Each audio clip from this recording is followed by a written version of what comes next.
নমস্কার শ্রোতা বন্ধুরা, ঋতুধারা মনোরমা সাধু ইউটিউব চ্যানেলে সকলকে স্বাগত জানাই।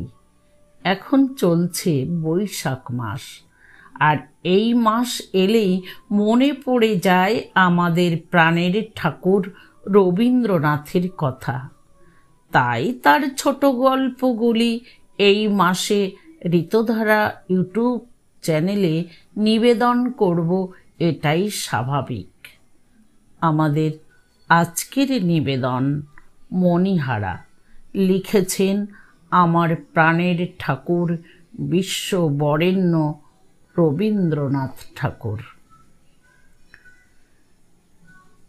সেই জীর্ণ প্রায় বাধাঘাটের ধারে আমার বোট লাগানো ছিল। তখন সূর্য অস্ত গিয়াছে। বোটের ছাদের উপরে মাঝি নমাজ পড়িতেছে। পশ্চিমের জ্বলন্ত আকাশপটে তাহার নীরব উপাসনা ক্ষণে ক্ষণে ছবির মতো আঁকা পড়িতেছিল।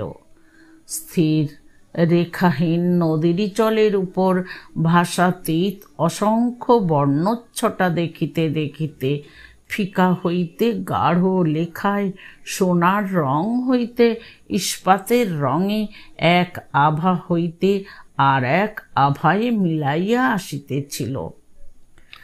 জানালা ভাঙা, বারান্দা ঝুলিয়া পড়া, জরাগ্রস্ত বৃহৎ অট্টালিকার সম্মুখে অশ্বত্থমূল বিদারিত ঘাটের উপরে ঝিল্লি মুখর সন্ধ্যা বেলায় একলা বসিয়া আমার শুষ্ক চক্ষুর কোণ ভিজিবে ভিজিবে করিতেছে। এমন সময় মাথা হইতে পা পর্যন্ত হঠাৎ চমকিয়া উঠিয়া শুনিলাম মহাশয়ের কোথা হইতে আগমন। দেখিলাম ভদ্রলোকটি স্বল্পাহার শীর্ণ, ভাগ্যলক্ষ্মী কর্তৃক নিতান্ত অনাদৃত। বাংলাদেশের অধিকাংশ বিদেশি চাকরের যেমন একরকম বহুকাল জীর্ণ সংস্কারবিহীন চেহারা, ইহারও সেই রূপ। ধুতির উপরে একখানি মলিন তৈলাক্ত আসামি মটকার বোতাম খোলা চাপকান। কর্মক্ষেত্র হইতে যেন অল্পক্ষণ হইল ফিরিতেছেন, এবং যে সময় কিঞ্চিত জলপান খাওয়া উচিত ছিল সে সময় হতভাগ্য নদী তীরে কেবল সন্ধ্যার হাওয়া খাইতে আসিয়াছেন। আগন্তুক সোপান পার্শ্বে আসন গ্রহণ করিলেন। আমি কহিলাম, আমি রাঁচি হইতে আসিতেছি। কি করা হয়? ব্যবসা করিয়া থাকি। কি ব্যবসা? হরিতকি, রেশমের গুটি এবং কাঠের ব্যবসা। কি নাম? ঈষৎ থামিয়া একটা নাম বলিলাম, কিন্তু সে আমার নিজের নাম নহে। ভদ্রলোকের কৌতূহল নিবৃত্তি হইল না। পুনরায় প্রশ্ন হইল, এখানে কি করিতে আগমন? আমি কহিলাম, বায়ু পরিবর্তন। লোকটি কিছু আশ্চর্য হইল, কহিল, মহাশয়, আজ প্রায় 6 বৎসর ধরিয়া এখানকার বায়ু এবং তাহার সঙ্গে সঙ্গে প্রত্যহ গড়ে 15 গ্রেন করিয়া কুইনাইন খাইতেছি, কিন্তু কিছু তো ফল পাই নাই। আমি কহিলাম, এ কথা মানিতেই হইবে। রাঁচি হইতে এখানে বায়ুর যথেষ্ট পরিবর্তন দেখা যাইবে। তিনি কহিলেন, আজ্ঞে হ্যাঁ, যথেষ্ট। এখানে কোথায় বাসা করিবেন? আমি ঘাটের উপরকার জীর্ণ বাড়ি দেখাইয়া কহিলাম, এই বাড়িতে। বোধ করি লোকটির মনে সন্দেহ হইল আমি এই পোড়ো বাড়িতে কোনো গুপ্ত ধনের সন্ধান পাইয়াছি, কিন্তু এ সম্বন্ধে আর কোনো তর্ক তুলিলেন না। কেবল আজ 15 বৎসর পূর্বে এই অভিশাপগ্রস্ত বাড়িতে যে ঘটনাটি ঘটিয়াছিল তাহারই বিস্তারিত বর্ণনা করিলেন। লোকটি এখানকার স্কুল মাস্টার। তাহার ক্ষুধা ও রোগ শীর্ণ মুখে মস্ত একটা টাকের নিচে এক জোড়া বড় বড় চক্ষু আপন কোটরের ভিতর হইতে অস্বাভাবিক উজ্জ্বলতায় জ্বলিতেছিল। তাহাকে দেখিয়া ইংরাজ কবি কল্লিজে সৃষ্ট প্রাচীন নাবিকের কথা আমার মনে পড়িল। মাঝি নমাজ পড়া সমাধা করিয়া রন্ধন কার্যে মন দিয়াছে। সন্ধ্যার শেষ আভাটুকু মিলাইয়া আসিয়া ঘাটের উপরকার জনশূন্য অন্ধকার বাড়ি আপন পূর্বাবস্থার প্রকাণ্ড প্রেত মূর্তির মতো নিস্তব্ধ দাঁড়াইয়া রহিল।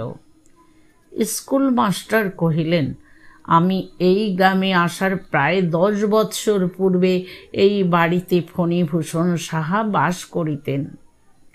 তিনি তাহার অপুত্রক পিতৃব্য দুর্গামোহন সাহার বৃহৎ বিষয় এবং ব্যবসায়ের উত্তরাধিকারী হইয়াছিলেন, কিন্তু তাহাকে একালে ধরিয়াছিল। তিনি লেখাপড়া শিখিয়াছিলেন। তিনি জুতা সমেত সাহেবের আপিসে ঢুকিয়া সম্পূর্ণ খাঁটি ইংরাজি বলিতেন, তাহাতে আবার দাড়ি রাখিয়াছিলেন। সুতরাং সাহেব সওদাগরের নিকট তাহার উন্নতির সম্ভাবনা মাত্র ছিল না। তাহাকে দেখিবা মাত্রই নব্যবঙ্গ বলিয়া ঠাহর হইত। আবার ঘরের মধ্যেও এক উপসর্গ জুটিয়াছিল। তাহার স্ত্রীটি ছিলেন সুন্দরী, একে কালেজে পড়া, তাহাতে সুন্দরী স্ত্রী। সুতরাং সেকালের চালচলন আর রহিল না। এমনকি ব্যামো হইলে অ্যাসিস্ট্যান্ট সার্জনকে ডাকা হইত। অসন বসন ভূষণও এই পরিমাণে বাড়িয়া উঠিতে লাগিল। মহাশয় নিশ্চয়ই বিবাহিত, অতএব কথা আপনাকে বলাই বাহুল্য যে সাধারণত স্ত্রী জাতি কাঁচা আম, ঝাল লঙ্কা এবং কড়া স্বামী ভালোবাসে। যে দুর্ভাগ্য পুরুষ নিজের স্ত্রীর ভালোবাসা হইতে বঞ্চিত, সে যে কুশ্রী অথবা নির্ধন তাহা নহে, সে নিতান্ত নিরীহ। যদি জিজ্ঞাসা করেন কেন এমন হইল, আমি এ সম্বন্ধে অনেক কথা ভাবিয়া রাখিয়াছি। যাহার যা প্রবৃত্তি এবং ক্ষমতা, সেটার চর্চা না করিলে সে সুখী হয় না। শিঙে শান দিবার জন্য হরিণ শক্ত গাছের গুড়ি খোঁজে, কলা গাছে তাহার শিং ঘষিবার সুখ হয় না। নরনারীর ভেদ হইয়া অবধি স্ত্রীলোক দুরন্ত পুরুষকে নানা কৌশলে ভুলাইয়া বশ করিবার বিদ্যা চর্চা করিয়া আসিতেছে। যে স্বামী আপনি বশ হইয়া বসিয়া থাকে, তাহার স্ত্রী বেচারা একেবারেই বেকার। সে তাহার মাতা মহিদের নিকট হইতে 100 লক্ষ বৎসরের শান দেওয়া যে উজ্জ্বল বরুণাস্ত্র, অগ্নিবাণ ও নাগপাশ বন্ধনগুলি পাইয়াছিল, তাহা সমস্ত নিষ্ফল হইয়া যায়। স্ত্রীলোক পুরুষকে ভুলাইয়া নিজের শক্তিতে ভালোবাসা আদায় করিয়া লইতে চায়। স্বামী যদি ভালো মানুষ হইয়া সে অবসরটুকু না দেয়, তবে স্বামীর অদৃষ্ট মন্দ এবং স্ত্রীরও ততোধিক। নবসভ্যতার শিক্ষামন্ত্রে পুরুষ আপন স্বভাবসিদ্ধ বিধাতা দত্ত সুমহৎ বর্বরতা হারাইয়া আধুনিক দাম্পত্য সম্বন্ধটাকে এমন শিথিল করিয়া ফেলিয়াছে। অভাগা ফণীভূষণ আধুনিক সভ্যতার কল হইতে অত্যন্ত ভালো মানুষটি হইয়া বাহির হইয়া আসিয়াছিল। ব্যবসায়েও সে সুবিধা করিতে পারিল না, দাম্পত্যেও তাহার তেমন সুযোগ ঘটে নাই। ফণীভূষণের স্ত্রী মণিমালিকা বিনা চেষ্টায় আদর, বিনা অশ্রু বর্ষণে ঢাকাই শাড়ি এবং বিনা দুর্জয় মানে বাজুবন্ধ লাভ করিত। এইরূপে তাহার নারী প্রকৃতি এবং সেই সঙ্গে তাহার ভালোবাসা নিশ্চেষ্ট হইয়া গিয়াছিল। সে কেবল গ্রহণ করিত, কিছু দিত না। তাহার নিরীহ এবং নির্বোধ স্বামীটি মনে করিত দানই বুঝি প্রতিদান পাইবার উপায়। একেবারে উল্টা বুঝিয়াছিল আর কি। ইহার ফল হইল এই যে স্বামীকে সে আপন ঢাকাই শাড়ি এবং বাজুবন্ধ যোগাইবার যন্ত্রস্বরূপ জ্ঞান করিত। যন্ত্রটিও এমন সুচারু যে কোনো দিন তাহার চাকায় এক ফোঁটা তেল যোগাইবারও দরকার হয় নাই। ফণিভূষণের জন্মস্থান ফুলবেড়ে, বাণিজ্য স্থান এখানে। কর্মানুরোধে এইখানেই তাহাকে অধিকাংশ সময় থাকিতে হইত। ফুলবেড়ের বাড়িতে তাহার মা ছিল না, তবু পিসি, মাসি ও অন্য 5 জন ছিল। কিন্তু ফণিভূষণ পিসি, মাসি ও অন্য 5 জনের উপকারার্থেই বিশেষ করিয়া সুন্দরী স্ত্রী ঘরে আনে নাই। সুতরাং স্ত্রীকে সে 5 জনের কাছ থেকে আনিয়া এই কুঠিতে একলা নিজের কাছেই রাখিল। কিন্তু অন্যান্য অধিকার হইতে স্ত্রী অধিকারের প্রভেদ এই যে স্ত্রীকে 5 জনের কাছ হইতে বিচ্ছিন্ন করিয়া একলা নিজের কাছে রাখিলেই যে সব সময় বেশি করিয়া পাওয়া যায় তাহা নহে। স্ত্রীটি বেশি কথাবার্তা কহিত না, পাড়া প্রতিবেশিনীদের সঙ্গেও তাহার মেলামেশা বেশি ছিল না। ব্রত উপলক্ষ করিয়া 2 ব্রাহ্মণকে খাওয়ানো বা বৈষ্ণবীকে 2 পয়সা ভিক্ষা দেওয়া কখনো তাহার দ্বারা ঘটে নাই। তাহার হাতে কোনো জিনিস নষ্ট হয় না, কেবল স্বামীর আদরগুলা ছাড়া আর যাহা পাইয়াছে সমস্তই জমা করিয়া রাখিয়াছে। আশ্চর্যের বিষয় এই যে সে নিজের অপরূপ যৌবনশ্রী হইতেও যেন লেশমাত্র অপব্যয় ঘটিতে দেয় নাই। লোকে বলে তাহার 24 বৎসর বয়সের সময়ও তাহাকে 14 বৎসরের মতো কাঁচা দেখিতেছিল। যাহাদের হৃৎপিণ্ড বরফের পিণ্ড, যাহাদের বুকের মধ্যে ভালোবাসার জ্বালা যন্ত্রণা স্থান পায় না, তাহারা বোধ করি সুদীর্ঘ কাল তাজা থাকে। তাহারা কৃপণের মতো অন্তরে বাহিরে আপনাকে জমাইয়া রাখিতে পারে। ঘন পল্লবিত অতি সতেজ লতার মতো বিধাতা মণিমালিকাকে নিষ্ফলা করিয়া রাখিলেন। তাহাকে সন্তান হইতে বঞ্চিত করিলেন, অর্থাৎ তাহাকে এমন একটা কিছু দিলেন না যাহাকে সে আপন লোহার সিন্দুকের মণিমাণিক্য অপেক্ষা বেশি করিয়া বুঝিতে পারে, যাহা বসন্ত প্রভাতের নব সূর্যের মতো আপন কোমল উত্তাপে তাহার হৃদয়ের বড় পিণ্ডটা গলাইয়া সংসারের উপর একটা স্নেহ নিচ্ছর বহাইয়া দেয়। কিন্তু মণিমালিকা কাজকর্মে মজবুত ছিল, কখনোই সে লোকজন বেশি রাখে নাই। যে কাজ তাহার দ্বারা সাধ্য সে কাজে কেহ বেতন লইয়া যাইবে ইহা সে সহিতে পারিত না। সে কাহারও জন্য চিন্তা করিত না, কাহাকেও ভালোবাসিত না, কেবল কাজ করিত এবং জমা করিত। এই জন্য তাহার রোগ, শোক, তাপ কিছুই ছিল না।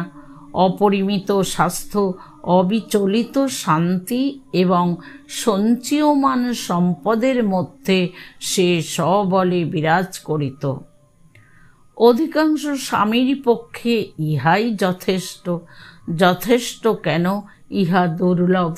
অঙ্গের মধ্যে কটিদেশ বলিয়া একটা ব্যাপার আছে, তাহা কোমরে ব্যথা না হইলে মনে পড়ে না। গৃহের আশ্রয় স্বরূপে স্ত্রী যে একজন আছে, ভালোবাসার তাড়নায় তাহা পদে পদে এবং তাহা 24 ঘণ্টা অনুভব করার নাম ঘর কন্যার কোমরে ব্যথা। নিরতিশয় পাতিব্রত্যটা স্ত্রীর পক্ষে গৌরবের বিষয়, কিন্তু পতির পক্ষে আরামের নহে। আমার তো এইরূপ মত। মহাশয়, স্ত্রীর ভালোবাসা ঠিক কতটা পাইলাম, ঠিক কতটুকু কম পড়িল, অতি সূক্ষ্ম নিক্তি ধরিয়া তাহা অহরহ তৌল করিতে বসা কি পুরুষ মানুষের কর্ম? স্ত্রী আপনার কাজ করুক, আমি আপনার কাজ করি। ঘরের মোটা হিসাবটা তো এই, অব্যক্তের মধ্যে কতটা ব্যক্ত, ভাবের মধ্যে কতটুকু অভাব, সুস্পষ্টের মধ্যেও কি পরিমাণ ইঙ্গিত, অনুপরমাণুর মধ্যে কতটা বিপুলতা, ভালোবাসাবাসীর তত সুসূক্ষ্ম বোধ শক্তি বিধাতা পুরুষ মানুষকে দেন নাই, দিবার প্রয়োজন হয় নাই। পুরুষ মানুষের তিল পরিমাণ অনুরাগ বিরাগের লক্ষণ লইয়া মেয়েরা বটে ওজন করিতে বসে। কথার মধ্য হইতে আসল ভঙ্গিটুকু এবং ভঙ্গির মধ্য হইতে আসল কথাটুকু চিরিয়া চিরিয়া চুনিয়া চুনিয়া বাহির করিতে থাকে। কারণ পুরুষের ভালোবাসাই মেয়েদের বল, তাহাদের জীবন ব্যবসায়ের মূলধন। ইহারই হাওয়ার গতিক লক্ষ্য করিয়া ঠিক সময় ঠিকমতো পাল ঘুরাইতে পারিলে তবেই তাহাদের তরণী তরিয়া যায়। এই জন্যই বিধাতা ভালোবাসা মান যন্ত্রটি মেয়েদের হৃদয়ের মধ্যে ঝুলাইয়া দিয়াছেন, পুরুষদের দেন নাই।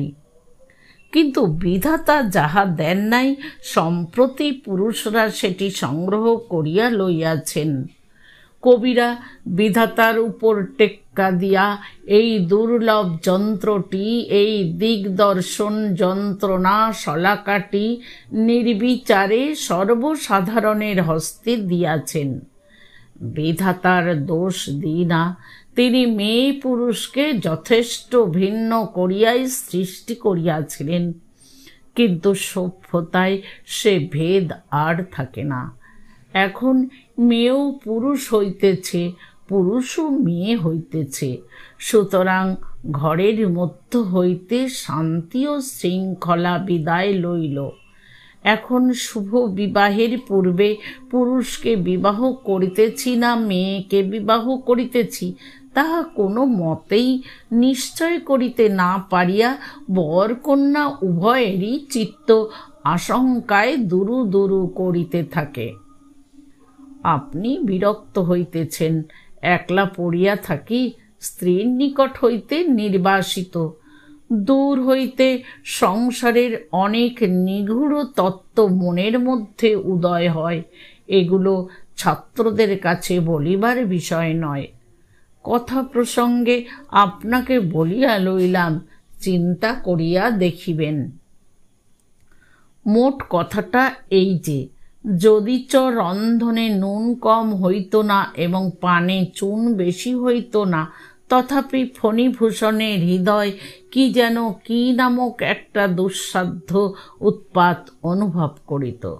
স্ত্রীর কোনো দোষ ছিল না, কোনো ভ্রম ছিল না, তবু স্বামীর কোনো সুখ ছিল না। সে তাহার সহধর্মিণীর শূন্য গহ্বর হৃদয় লক্ষ্য করিয়া কেবলই হীরা মুক্তার গহনা ঢালিত, কিন্তু সেগুলা পড়িত গিয়া লোহার সিন্দুকে। হৃদয় শূন্যই থাকিত।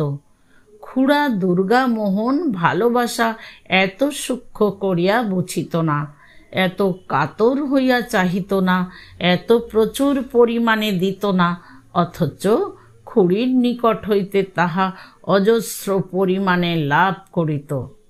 ব্যবসায়ী হইতে গেলে নব্য বাবু হইলে চলে না এবং স্বামী হইতে গেলে পুরুষ হওয়া দরকার, এ কথায় সন্দেহ মাত্র করিবেন না। ঠিক এই সময়ে শৃগালগুলা নিকটবর্তী ঝোপের মধ্য হইতে অত্যন্ত উচ্চৈঃস্বরে চিৎকার করিয়া উঠিল। মাস্টার মহাশয়ের গল্প স্রোতে মিনিট কয়েকের জন্য বাধা পড়িল। ঠিক মনে হইল সেই অন্ধকার সভাভূমিতে কৌতুক প্রিয় শৃগাল সম্প্রদায় স্কুল মাস্টারের ব্যাখ্যাত দাম্পত্য নীতি শুনিয়াই হোক বা নব সভ্যতা দুর্বল ফণিভূষণের আচরণেই হোক, রইহা রইহা অট্টহাস্য করিয়া উঠিতে লাগিল। তাহাদের ভাবোচ্ছ্বাস নিবৃত্ত হইয়া জলস্থল দ্বিগুণতর নিস্তব্ধ হইলে পর মাস্টার সন্ধ্যার অন্ধকারে তাহার বৃহৎ উজ্জ্বল চক্ষু পাকাইয়া গল্প বলিতে লাগিলেন। ফণিভূষণের জটিল এবং বহু বিস্তৃত ব্যবসায়ে হঠাৎ একটা ফাঁড়া উপস্থিত হইল। ব্যাপারটা কি তাহা আমার মতো অব্যবসায়ীর পক্ষে বোঝা এবং বোঝানো শক্ত। মোদ্দা কথা, সহসা কি কারণে বাজারে তাহার ক্রেডিট রাখা কঠিন হইয়া পড়িয়াছিল।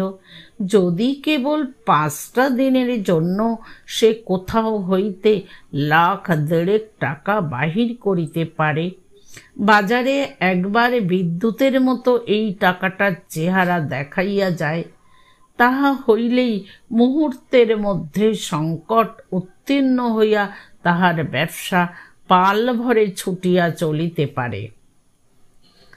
টাকাটার সুযোগ হইতেছিল না। স্থানীয় পরিচিত মহাজনদের নিকট হইতে ধার করিতে প্রবৃত্ত হইয়াছে। এরূপ জনরব উঠিলে তাহার ব্যবসায়ের দ্বিগুণ অনিষ্ট হইবে আশঙ্কায় তাহাকে অপরিচিত স্থানে ঋণের চেষ্টা দেখিতে হইতেছিল। সেখানে উপযুক্ত বন্ধক না রাখিলে চলে না। গহনা বন্ধক রাখিলে লেখাপড়া এবং বিলম্বের কারণ থাকে না, চটপট এবং সহজেই কাজ হইয়া যায়। ফণিভূষণ একবার স্ত্রীর কাছে গেল। নিজের স্ত্রীর কাছে স্বামী যেমন সহজভাবে যাইতে পারে, ফণিভূষণের তেমন করিয়া যাইবার ক্ষমতা ছিল না। সে দুর্ভাগ্যক্রমে নিজের স্ত্রীকে ভালোবাসিত, যেমন ভালোবাসা কাব্যের নায়ক কাব্যের নায়িকাকে বাসে।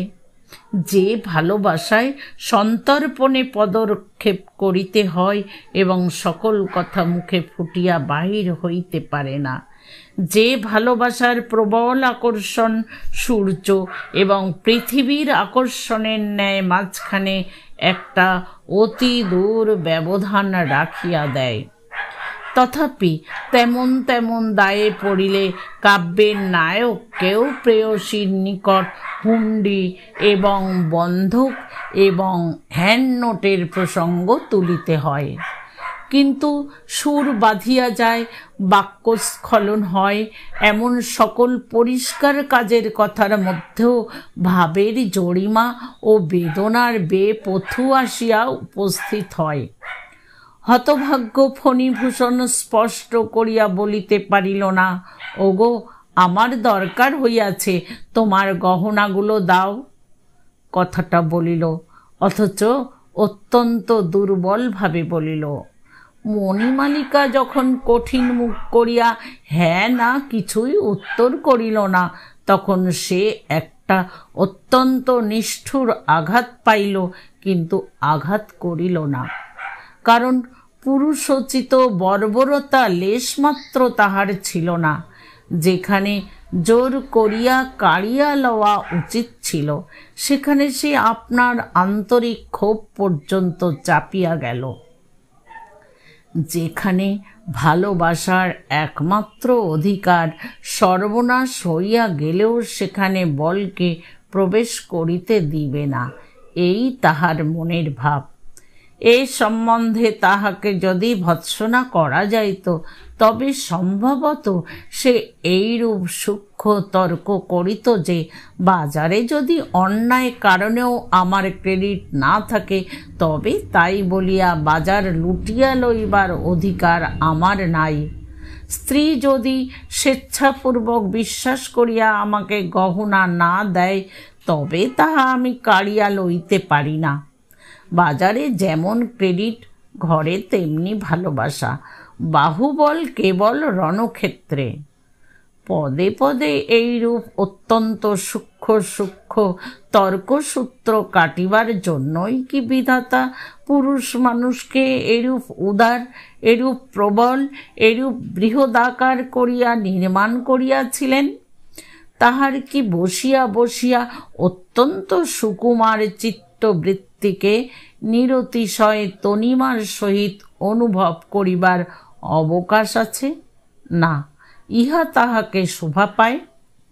যাহা হউক, আপন উন্নত হৃদয় বৃত্তির গর্বে স্ত্রীর গহনা স্পর্শ না করিয়া ফণিভূষণ অন্য উপায়ে অর্থ সংগ্রহের জন্য কলিকাতায় চলিয়া গেল।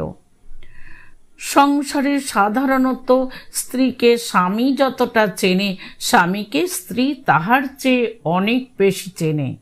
কিন্তু স্বামীর প্রকৃতি যদি অত্যন্ত সূক্ষ্ম হয়, তবে স্ত্রীর অনুবীক্ষণে তাহার সমস্তটা ধরা পড়ে না। আমাদের ফণিভূষণকে ফণিভূষণের স্ত্রী ঠিক বুঝিত না। স্ত্রীলোকের অশিক্ষিত পটুত্ব যে সকল বহু কালাগত প্রাচীন সংস্কারের দ্বারা গঠিত, অত্যন্ত নব্য পুরুষেরা তাহার বাহিরে গিয়া পড়ে। ইহারা একরকমের, ইহারা মেয়ে মানুষের মতোই রহস্যময় হইয়া উঠিতেছে। সাধারণ পুরুষ মানুষের যে কটা বড় বড় কোটা আছে, অর্থাৎ কেহ বা বর্বর, কেহ বা নির্বোধ, কেহ বা অন্ধ, তাহার মধ্যে কোনোটাতেই ইহাদিগকে ঠিক মতো স্থাপন করা যায় না। সুতরাং মণিমালিকা পরামর্শের জন্য তাহার মন্ত্রীকে ডাকিল। গ্রাম সম্পর্কে অথবা দূর সম্পর্কে মণিমালিকার এক ভাই ফণিভূষণের কুঠিতে গোমস্তার অধীনে কাজ করিত। তাহার এমন স্বভাব ছিল না যে কাজের দ্বারা উন্নতি লাভ করে। কোনো একটা উপলক্ষ করিয়া আত্মীয়তার জোরে বেতন এবং বেতনেরও বেশি কিছু কিছু সংগ্রহ করিত। মণিমালিকা তাহাকে ডাকিয়া সকল কথা বলিল, জিজ্ঞাসা করিল, এখন পরামর্শ কি? সে অত্যন্ত বুদ্ধিমানের মতো মাথা নাড়িল, অর্থাৎ গতিক ভালো নহে। বুদ্ধিমানেরা কখনোই গতিক ভালো দেখে না। সে কহিল, বাবু, কখনোই টাকা সংগ্রহ করিতে পারিবেন না, শেষকালে তোমার এ গহনাতে টান পড়িবেই। মণিমালিকা মানুষকে যেরূপ জানিত, তাহাতে বুঝিল এইরূপ হওয়াই সম্ভব এবং ইহাই সঙ্গত। তাহার দুশ্চিন্তা সুতীব্র হইয়া উঠিল। সংসারে তাহার সন্তান নাই, স্বামী আছে বটে, কিন্তু স্বামীর অস্তিত্ব সে অন্তরের মধ্যে অনুভব করে না। অতএব যাহা তাহার একমাত্র যত্নের ধন, যাহা তাহার ছেলের মতো ক্রমে ক্রমে বৎসরে বৎসরে বাড়িয়া উঠিতেছে, যাহা রূপক মাত্র নহে, যাহা প্রকৃতই সোনা, যাহা মানিক, যাহা বক্ষের, যাহা কণ্ঠের, যাহা মাথার, সেই অনেক দিনের অনেক সাধের সামগ্রী এক মুহূর্তেই ব্যবসায়ের অতল স্পর্শ গহ্বরের মধ্যে নিক্ষিপ্ত হইবে, ইহা কল্পনা করিয়া তাহার সর্বশরীর হিম হইয়া আসিল। সে কহিল, কি করা যায়? মধুসূদন কহিল, গহনাগুলো লইয়া এই বেলা বাপের বাড়ি চলো। গহনার কিছু অংশ, এমনকি অধিকাংশই যে তাহার ভাগে আসিবে, বুদ্ধিমান মধু মনে মনে তাহার উপায় ঠাউরাইল। মণিমালিকা এ প্রস্তাবে তৎক্ষণাৎ সম্মত হইল। আষাঢ় শেষের সন্ধ্যা বেলায় এই ঘাটের ধারে একখানি নৌকা আসিয়া লাগিল। ঘন মেঘাচ্ছন্ন প্রত্যুষে নিবিড় অন্ধকারে নিদ্রাহীন ভেকের কলরবের মধ্যে একখানি মোটা চাদরে পা হইতে মাথা পর্যন্ত আবৃত করিয়া মণিমালিকা নৌকায় উঠিল। মধুসূদন নৌকার মধ্য হইতে জাগিয়া উঠিয়া কহিল, গহনার বাক্সটা আমার কাছে দাও। মণি কহিল, সে পরে হইবে, এখন নৌকা খুলিয়া দাও। নৌকা খুলিয়া দিল। খরচ স্রোতে হু হু করিয়া ভাসিয়া গেল। মণিমালিকা সমস্ত রাত ধরিয়া একটি একটি করিয়া তাহার সমস্ত গহনা সর্বাঙ্গ ভরিয়া পড়িয়াছে। মাথা হইতে পা পর্যন্ত আর স্থান ছিল না। বাক্সে করিয়া গহনা লইলে সে বাক্স হাতছাড়া হইয়া যাইতে পারে, এ আশঙ্কা তাহার ছিল। কিন্তু গায়ে পড়িয়া গেলে তাহাকে না বধ করিয়া সে গহনা কেহ লইতে পারিবে না। সঙ্গে কোনো প্রকার বাক্স না দেখিয়া মধুসূদন কিছু বুঝিতে পারিল না। মোটা চাদরের নিচে যে মণিমালিকার দেহ প্রাণের সঙ্গে সঙ্গে দেহ প্রাণের অধিক গহনাগুলি আচ্ছন্ন ছিল, তাহা সে অনুমান করিতে পারে নাই। মণিমালিকা ফণিভূষণকে বুঝিত না বটে, কিন্তু মধুসূদনকে চিনিতে তাহার বাকি ছিল না। মধুসূদন গোমস্তার কাছে একখানা চিঠি রাখিয়া গেল যে সে কর্ত্রীকে পিত্রালয়ে পৌঁছাইয়া দিতে রওনা হইল। গোমস্তা ফণিভূষণের বাপের আমলের। সে অত্যন্ত বিরক্ত হইয়া রস্বইকারকে দীর্ঘইকার এবং দন্তস্বকে তালব্য স করিয়া মনিবকে এক পত্র লিখিল। ভালো বাংলা লিখিল না, কিন্তু স্ত্রীকে অযথা প্রশ্রয় দেওয়া যে পুরুষোচিত নহে এ কথাটা ঠিক মতোই প্রকাশ করিল। ফণিভূষণ মণিমালিকার মনের কথাটা ঠিক বুঝিল। তাহার মনে এই আঘাতটা প্রবল হইল যে আমি গুরুতর ক্ষতির সম্ভাবনা সত্ত্বেও স্ত্রীর অলঙ্কার পরিত্যাগ করিয়া প্রাণপণ চেষ্টায় অর্থ সংগ্রহে প্রবৃত্ত হইয়াছি, তবু আমাকে সন্দেহ, আমাকে আজিও চিনিল না। নিজের প্রতি যে নিদারুণ অন্যায়ে ক্রুদ্ধ হওয়া উচিত ছিল, ফণিভূষণ তাহাতে ক্ষুব্ধ হইল মাত্র। পুরুষ মানুষ বিধাতার ন্যায়দণ্ড, তাহার মধ্যে তিনি বজ্রাগ্নি নিহিত করিয়া রাখিয়াছেন। নিজের প্রতি অথবা অপরের প্রতি অন্যায়ের সংঘর্ষে সে যদি দপ করিয়া জ্বলিয়া উঠিতে না পারে, তবে ধিক তাহাকে। পুরুষ মানুষ দাবাগ্নির মতো রাগিয়া উঠিবে সামান্য কারণে, আর স্ত্রীলোক শ্রাবণ মেঘের মতো অশ্রুপাত করিতে থাকিবে বিনা উপলক্ষে। বিধাতা এইরূপ বন্দোবস্ত করিয়াছিলেন, কিন্তু সে আর টেকে না। ফণিভূষণ অপরাধিনী স্ত্রীকে লক্ষ্য করিয়া মনে মনে কহিল, এই যদি তোমার বিচার হয় তবে এইরূপই হোক, আমার কর্তব্য আমি করিয়া যাইব। আরও শতাব্দী ৫-৬ পরে যখন কেবল অধ্যাত্ম শক্তিতে জগৎ চলিবে, তখন যাহার জন্মগ্রহণ করা উচিত ছিল, সেই ভাবী যুগের ফণিভূষণ ঊনবিংশ শতাব্দীতে অবতীর্ণ হইয়া সেই আদি যুগের স্ত্রীলোককে বিবাহ করিয়া বসিয়াছে।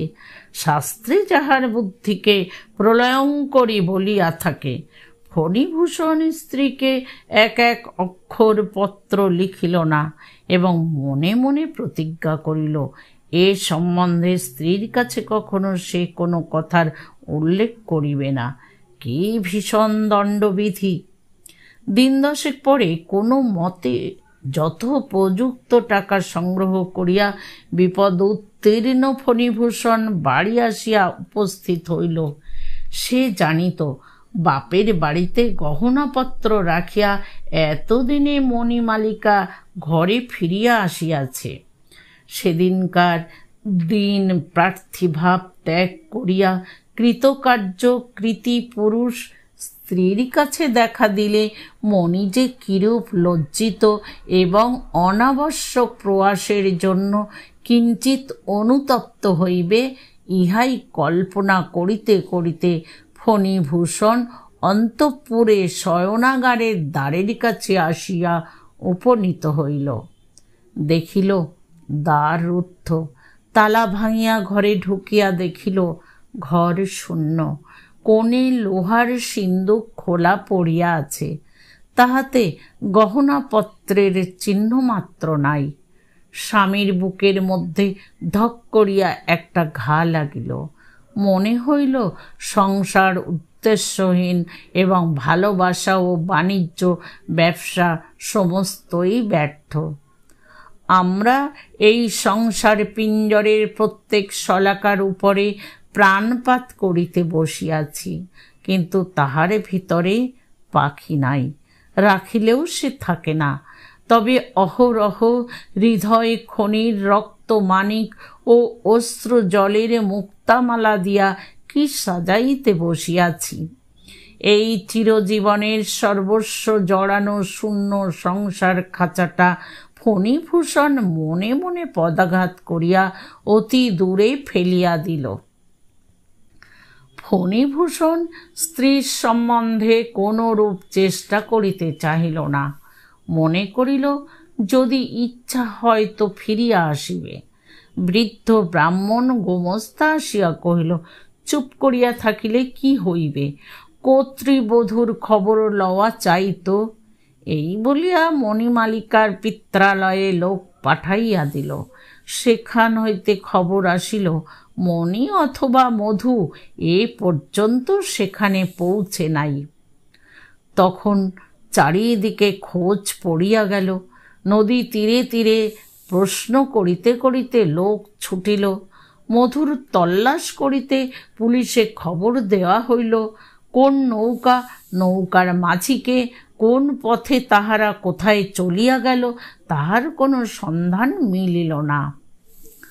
সর্বপ্রকার আশা ছাড়িয়া দিয়া একদিন ফণিভূষণ সন্ধ্যাকালে তাহার পরিত্যক্ত শয়ন গৃহের মধ্যে প্রবেশ করিল।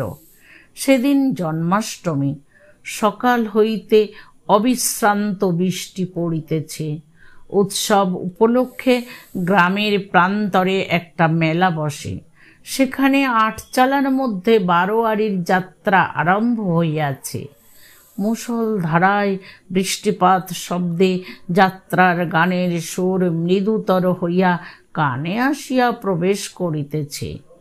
ওই যে বাতায়নের উপরে শিথিল কবজা দরজাটা ঝুলিয়া পড়িয়াছে, ওইখানে ফণিভূষণ অন্ধকারে একলা বসিয়াছিল।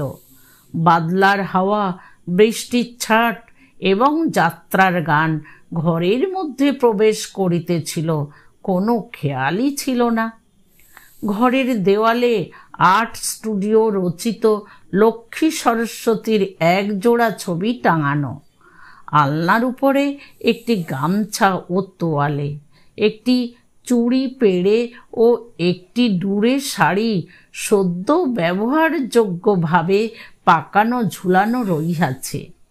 ঘরের কোণে টিপাইয়ের উপরে পিতলের ডিবায় মণিমালিকার সহস্ত রচিত গুটি কতক পান শুষ্ক হইয়া পড়িয়া আছে।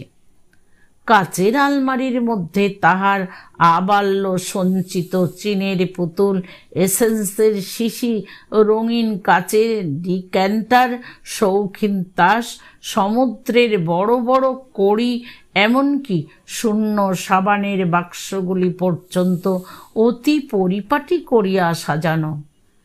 যে অতি ক্ষুদ্র গোলক বিশিষ্ট ছোট শখের কেরোসিন ল্যাম্প সে নিজে প্রতিদিন প্রস্তুত করিয়া স্বহস্তে জ্বালাইয়া কুলিঙ্গিটির উপর রাখিয়া দিত, তাহা যথাস্থানে নির্বাপিত এবং ম্লান হইয়া দাঁড়াইয়া আছে।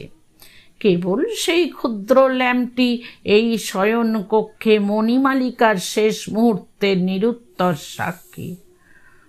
সমস্ত শূন্য করিয়া যে চলিয়া যায়, সেও এত চিহ্ন, এত ইতিহাস, সমস্ত জড় সামগ্রীর উপর আপন সজীব হৃদয়ের এত স্নেহ স্বাক্ষর রাখিয়া যায়। এসো মণিমালিকা, এসো। তোমার দীপটি তুমি জ্বালাও, তোমার ঘরটি তুমি আলো করো। আয়নার সম্মুখে দাঁড়াইয়া তোমার যত্ন কুঞ্চিত শাড়িটি তুমি পরো।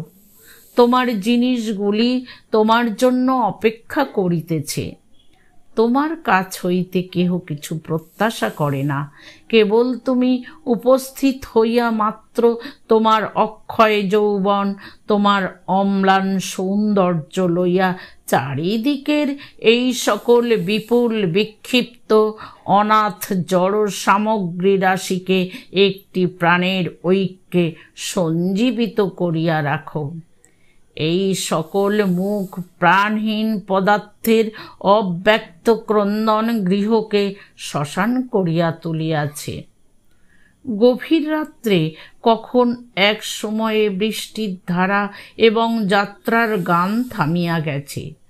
ফণিভূষণ জানলার কাছে যেমন বসিয়া ছিল তেমনি বসিয়া আছে। বাতায়নের বাহিরে এমন একটা জগৎব্যাপী নিরন্ধ্র অন্ধকার যে তাহার মনে হইতেছিল যেন সম্মুখে জমালয়ের একটা অভ্রভেদী সিংহধার যেন এইখানে দাঁড়াইয়া কাঁদিয়া ডাকিলে চিরকালের লুপ্ত জিনিস অচিরকালের মতো একবার দেখা দিতেও পারে। এই মসীকৃষ্ণ মৃত্যুর পটে এই অতি কঠিন নিকষ পাষাণের উপর সেই হারানো সোনার একটি রেখা পড়িতেও পারে। এমন সময় একটা ঠক ঠক শব্দের সঙ্গে সঙ্গে গহনার ঝমঝম শব্দ শোনা গেল। ঠিক মনে হইল শব্দটা নদীর ঘাটের উপর হইতে উঠিয়া আসিতেছে। তখন নদীর জল এবং রাত্রির অন্ধকার এক হইয়া মিশিয়া গিয়াছিল। পুলকিত ফণিভূষণ দুই উৎসুক চক্ষু দিয়া অন্ধকার ঠেলিয়া ঠেলিয়া ফুরিয়া ফুরিয়া দেখিতে চেষ্টা করিতে লাগিল। স্ফীত হৃদয় এবং ব্যগ্র দৃষ্টি ব্যথিত হইয়া উঠিল। কিছুই দেখা গেল না। দেখিবার চেষ্টা যতই একান্ত বাড়িয়া উঠিল, অন্ধকার ততই যেন ঘনীভূত, জগৎ ততই যেন ছায়াবৎ হইয়া আসিল। প্রকৃতি নিশীথ রাত্রে আপন মৃত্যু নিকেতনের গবাক্ষ দ্বারে অকস্মাৎ অতিথি সমাগম দেখিয়া দ্রুত হস্তে আরও একটা বেশি করিয়া পর্দা ফেলিয়া দিল।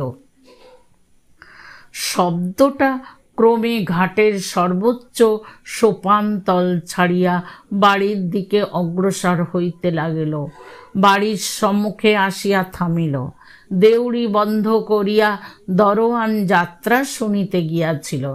তখন সেই রুদ্ধ দ্বারের উপর ঠক ঠক ঝমঝম করিয়া ঘা পড়িতে লাগিল, যেন অলঙ্কারের সঙ্গে সঙ্গে একটা শক্ত জিনিস দ্বারের উপর আসিয়া পড়িতেছে। ফণিভূষণ আর থাকিতে পারিল না। নির্বাণ দ্বীপ কক্ষগুলি পার হইয়া অন্ধকার সিঁড়ি দিয়া নামিয়া রুদ্ধ দ্বারের নিকট আসিয়া উপস্থিত হইল। দ্বার বাহির হইতে তালাবন্ধ ছিল। ফণিভূষণ প্রাণপণে দুই হাতে সেই দ্বার নাড়া দিতেই সেই সংঘাতে এবং তাহার শব্দে চমকিয়া জাগিয়া উঠিল।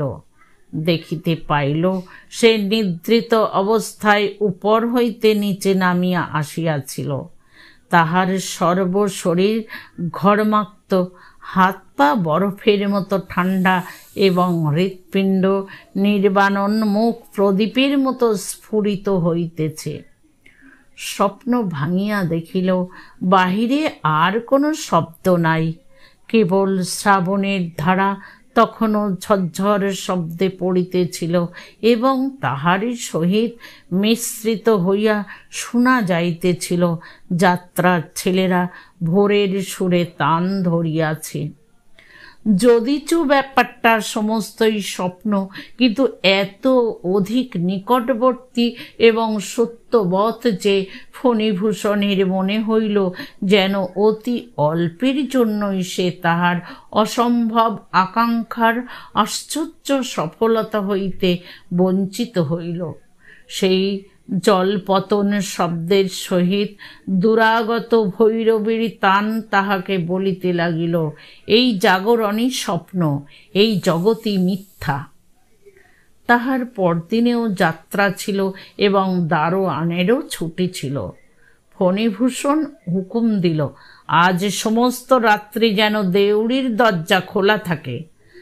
দরোয়ান কহিল, মেলা উপলক্ষে নানা দেশ হইতে নানা প্রকারের লোক আসিয়াছে, দরজা খোলা রাখিতে সাহস হয় না।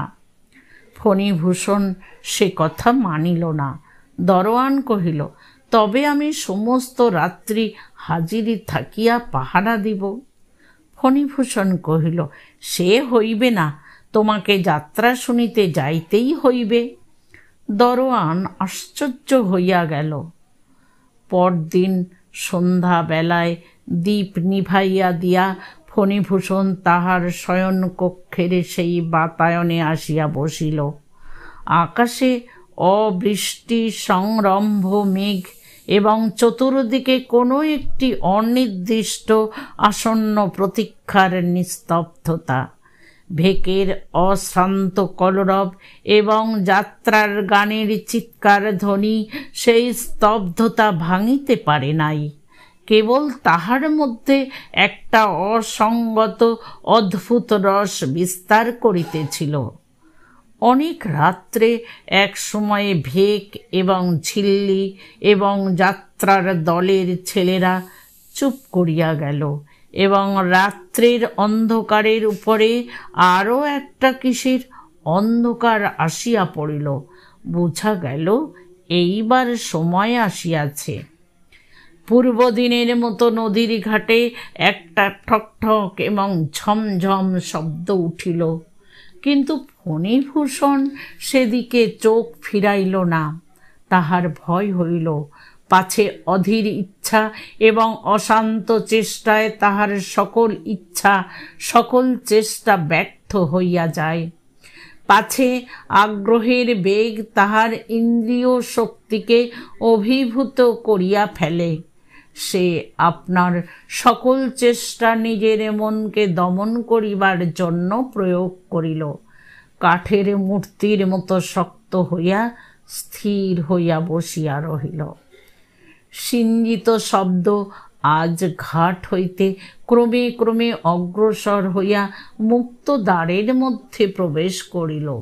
শোনা গেল অন্দরমহলের গোল সিঁড়ি দিয়া ঘুরিতে ঘুরিতে শব্দ উপরে উঠিতেছে। ফণিভূষণ আপনাকে আর দমন করিতে পারে না। তাহার বক্ষ তুফানের ডিঙির মতো আছাড় খাইতে লাগিল এবং নিঃশ্বাস রোধ হইবার উপক্রম হইল। গোল সিঁড়ি শেষ করিয়া সেই শব্দ বারান্দা দিয়া ক্রমে ঘরের নিকটবর্তী হইতে লাগিল। অবশেষে ঠিক সেই শয়নকক্ষের দ্বারের কাছে আসিয়া খটখট এবং ঝমঝম থামিয়া গেল। কেবল চৌকাঠটি পার হইলেই হয়। ফণিভূষণ আর থাকিতে পারিল না। তাহার রুদ্ধ আবেগ এক মুহূর্তে প্রবল বেগে উচ্ছ্বসিত হইয়া উঠিল। সে বিদ্যুৎ বেগে চৌকি হইতে উঠিয়া কাঁদিয়া চিৎকার করিয়া উঠিল, মণি! অমনি সচকিত হইয়া জাগিয়া দেখিল তাহারই সেই ব্যাকুল কণ্ঠের চিৎকারে ঘরের শাসিগুলা পর্যন্ত স্পন্দিত হইতেছে। বাহিরে সেই ভেকের কলরব এবং যাত্রার ছেলেদের ক্লিষ্ট কণ্ঠের গান। ফণিভূষণ নিজের ললাটে সবলে আঘাত করিল। পরদিন মেলা ভাঙিয়া গেছে, দোকানি এবং যাত্রার দল চলিয়া গেল। ফণিভূষণ হুকুম দিল, সেদিন সন্ধ্যার পর তাহার বাড়িতে সে নিজে ছাড়া আর কেহই থাকিবে না। চাকরেরা স্থির করিল, বাবু তান্ত্রিক মতে একটা কি সাধনে নিযুক্ত আছেন। ফণিভূষণ সমস্ত দিন উপবাস করিয়া রহিল। জনশূন্য বাড়িতে সন্ধ্যাবেলায় ফণিভূষণ বাতায়নতলে আসিয়া বসিল। সেদিন আকাশের স্থানে স্থানে মেঘ ছিল না এবং ধৌত নির্মল বাতাসের মধ্য দিয়া নক্ষত্রগুলিকে অত্যুজ্জ্বল দেখাইতেছিল। কৃষ্ণপক্ষ দশমীর চাঁদ উঠিতে অনেক বিলম্ব আছে। মেলা উত্তীর্ণ হইয়া যাওয়াতে পরিপূর্ণ নদীতে নৌকা মাত্রই ছিল না এবং উৎসব জাগরণ ক্লান্ত গ্রাম 2 রাত্রি জাগরণের পর আজ গভীর নিদ্রায় নিমগ্ন। ফণিভূষণ একখানা চৌকিতে বসিয়া চৌকির পিঠের উপর মাথা ঊর্ধ্বমুখ করিয়া তারা দেখিতেছিল। ভাবিতেছিল। একদিন যখন তাহার বয়স ছিল 19, যখন কলিকাতার কালেজে পড়িত, যখন সন্ধ্যাকালে গোলদিঘির তৃণশয়নে চিত হইয়া হাতের উপরে মাথা রাখিয়া ওই অনন্তকালের তারাগুলির দিকে চাহিয়া থাকিত এবং মনে পড়িত তাহার সেই নদী কূলবর্তী শ্বশুর বাড়ির একটি বিরল কক্ষে 14 বৎসরের বয়স সন্ধিগতা মণির সেই উজ্জ্বল কাঁচা মুখখানি, তখনকার সেই বিরহ কি মধুর, কি সুমধুর! তখনকার সেই তারাগুলির আলোক স্পন্দন হৃদয়ের যৌবন স্পন্দনের সঙ্গে সঙ্গে কি বিচিত্র বসন্ত রাগেন জ্যোতিতাল লাভ্যাং বাজিয়া বাজিয়া উঠিত। আজ সেই একই তারা আগুন দিয়া আকাশে মোহমুদ্গরে শ্লোক কয়টা লিখিয়া রাখিয়াছে, বলিতেছে, সংসার হয় মতি ব বিচিত্র। দেখিতে দেখিতে তারাগুলি সমস্ত লুপ্ত হইয়া গেল।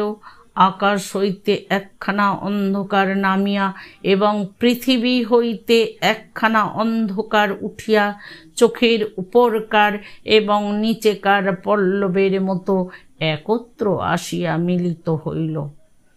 আজ ফণিভূষণের চিত্ত শান্ত ছিল। সে নিশ্চয় জানিত আজ তাহার অভীষ্ট সিদ্ধ হইবে। সাধকের নিকট মৃত্যু আপন রহস্য উদ্ঘাটন করিয়া দিবে।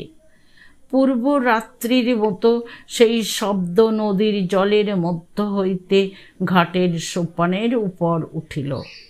ফণিভূষণ 2 চক্ষু নিমীলিত করিয়া স্থির দৃঢ় চিত্তে ধ্যানাসনে বসিল। শব্দ দ্বারি শূন্য দেউড়ির মধ্যে প্রবেশ করিল। শব্দ জনশূন্য অন্তঃপুরে গোল সিঁড়ির মধ্য দিয়া ঘুরিয়া ঘুরিয়া উঠিতে লাগিল। শব্দ দীর্ঘ বারান্দা পার হইল এবং শয়ন কক্ষের দ্বারের কাছে আসিয়া ক্ষণকালের জন্য থামিল। ফণিভূষণের হৃদয় ব্যাকুল এবং সর্বাঙ্গ কণ্টকিত হইয়া উঠিল, কিন্তু আজ সে চক্ষু খুলিল না। শব্দ চৌকাঠ পার হইয়া অন্ধকার ঘরের মধ্যে প্রবেশ করিল। আলনায় যেখানে শাড়ি কোচানো আছে, কুলুঙ্গিতে যেখানে কেরোসিনের দ্বীপ দাঁড়াইয়া, টিপাইয়ের ধারে যেখানে পানের বাটায় পান শুষ্ক এবং সেই বিচিত্র সামগ্রীপূর্ণ আলমারির কাছে প্রত্যেক জায়গায় একবার করিয়া দাঁড়াইয়া অবশেষে শব্দটা ফণিভূষণের অত্যন্ত কাছে আসিয়া থামিল। তখন ফণিভূষণ চোখ মেলিল এবং দেখিল ঘরে নবোদিত দশমীর চন্দ্রালোক আসিয়া প্রবেশ করিয়াছে এবং তাহার চৌকির ঠিক সম্মুখে একটি কঙ্কাল দাঁড়াইয়া। সেই কঙ্কালের 8 আঙুলে আংটি, করতলে রতন চক্র, প্রকোষ্ঠে বালা, বাহুতে বাজুবন্ধ, গলায় কণ্ঠী, মাথায় সিথি, তাহার আপাদ মস্তকে অস্থিতে অস্থিতে এক একটি আভরণ সোনায় হীরায় ঝকঝক করিতেছে। অলঙ্কারগুলি ঢিলা ঢলঢল করিতেছে, কিন্তু অঙ্গ হইতে খসিয়া পড়িতেছে না। সর্বাপেক্ষা ভয়ঙ্কর তাহার অস্থিময় মুখে তাহার 2 চক্ষু ছিল সজীব।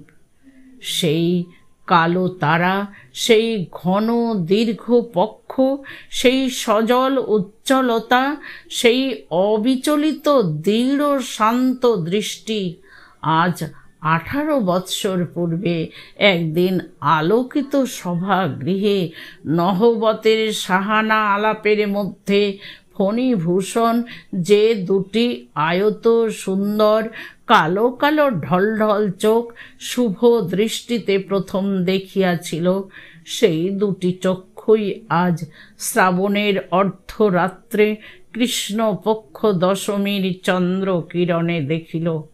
দেখিয়া তাহার সর্বশরীরের রক্ত হিম হইয়া আসিল। প্রাণপণে দুই চক্ষু বুজিতে চেষ্টা করিল, কিছুতেই পারিল না। তাহার চক্ষু মৃত মানুষের চক্ষুর মতো নির্নিমেষ চাহিয়া রহিল। তখন সেই কঙ্কাল স্তম্ভিত ফণিভূষণের মুখের দিকে তাহার দৃষ্টি স্থির রাখিয়া দক্ষিণ হস্ত তুলিয়া নীরবে অঙ্গুলি সংকেতে ডাকিল। তাহার 4 আঙুলের অস্থিতে হীরার আংটি ঝকমক করিয়া উঠিল। ফণিভূষণ মূঢ়ের মতো উঠিয়া দাঁড়াইল, কঙ্কাল দ্বারের অভিমুখে চলিল। হাড়েতে হাড়েতে গহনায় গহনায় কঠিন শব্দ হইতে লাগিল। ফণিভূষণ পাশবদ্ধ পুত্তলির মতো তাহার পশ্চাৎ পশ্চাৎ চলিল। বারান্দা পার হইল। নিবিড় অন্ধকার গোল সিঁড়ি ঘুরিয়া ঘুরিয়া খটখট ঠক ঠক ঝকমক করিতে করিতে নিচে উত্তীর্ণ হইল। নিচেকার বারান্দা পার হইয়া জনশূন্য দ্বীপহীন দেউড়িতে প্রবেশ করিল। অবশেষে দেউড়ি পার হইয়া ইটের খোয়া দেওয়া বাগানের রাস্তায় বাহির হইয়া পড়িল। খোয়াগুলি অস্থিপাতে কুড়ু কুড়ু করিতে লাগিল, কখনো কড় কড় করিতে লাগিল। সেখানে ক্ষীণ জ্যোৎস্না ঘন ডালপালার মধ্যে আটক খাইয়া কোথাও নিষ্কৃতির পথ পাইতেছিল না। সেই বর্ষার নিবিড় গন্ধ অন্ধকার ছায়া পথে জোনাকির ঝাঁকের মধ্য দিয়া উভয়ে নদীর ঘাটে আসিয়া উপস্থিত হইল। ঘাটের যে ধাপ বাইয়া শব্দ উপরে উঠিয়াছিল, সেই ধাপ দিয়া অলঙ্কৃত কঙ্কাল তাহার আন্দোলনহীন ঋজু গতিতে কঠিন শব্দ করিয়া এক পা নামিতে লাগিল। পরিপূর্ণ বর্ষা নদীর প্রবল স্রোত জলের উপর জ্যোৎস্নার একটি দীর্ঘ রেখা ঝিক ঝিক করিতেছে। কঙ্কাল নদীতে নামিল। অনুবর্তী ফণিভূষণ জলে পা দিল। জলস্পর্শ করিবা মাত্র ফণিভূষণের তন্দ্রা ছুটিয়া গেল। সম্মুখে আর তাহার পথপ্রদর্শক নাই। কেবল নদীর পরপারে গাছগুলা স্তব্ধ হইয়া দাঁড়াইয়া এবং তাহাদের মাথার উপরে খণ্ড চাঁদ শান্ত অবাকভাবে চাইয়া আছে। আপাদ মস্তক বারংবার শিহরিয়া শিহরিয়া স্খলিত পদে ফণিভূষণ স্রোতের মধ্যে পড়িয়া গেল। যদিও সাঁতার জানিত, কিন্তু স্নায়ু তাহার বশ মানিল না। স্বপ্নের মধ্য হইতে কেবল মুহূর্ত মাত্র জাগরণের প্রান্তে আসিয়া পরক্ষণে অতল স্পর্শ সুপ্তির মধ্যে নিমগ্ন হইয়া গেল। গল্প শেষ করিয়া স্কুল মাস্টার খানিকক্ষণ থামিলেন। হঠাৎ থামিবা মাত্র বোঝা গেল তিনি ছাড়া ইতিমধ্যে জগতের আর সকলেই নীরব নিস্তব্ধ হইয়া গেছে। অনেকক্ষণ আমি একটি কথাও বলিলাম না এবং অন্ধকারে তিনি আমার মুখের ভাব দেখিতে পাইলেন না। আমাকে জিজ্ঞাসা করিলেন, আপনি কি এ গল্প বিশ্বাস করিলেন না? আমি জিজ্ঞাসা করিলাম, আপনি কি ইহা বিশ্বাস করেন? তিনি কহিলেন, না। কেন করি না তাহার কয়েকটি যুক্তি দিতেছি।